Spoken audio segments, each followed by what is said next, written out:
Baxışın dəyişib, baxırsan fərqli. Sən ola qəlbimi qırmayat kimi. Qəm-qüsə içində biraz da fərqli. Dalıb xəyallara, baxmayat kimi. Üzün beyazlaşıb, görsənir solğun.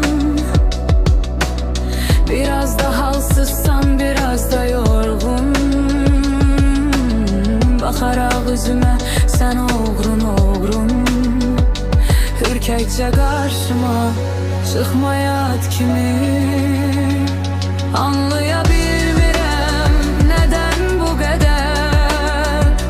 Səni sevən kəsə verirsən kədər. Sevgi yollarıma çəkərək çəpər. Qəlbimi odlayıb, yaxmayat kimi.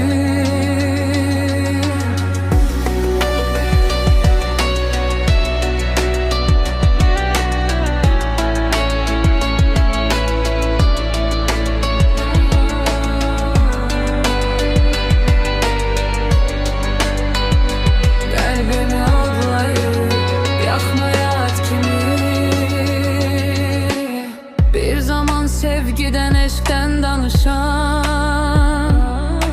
her seher, her akşam gizlin qovuşan. Benimle gah küsüp gah da barışan. Yadlaşıp dünyamı yıkmayat kimi. Anlayabilirim.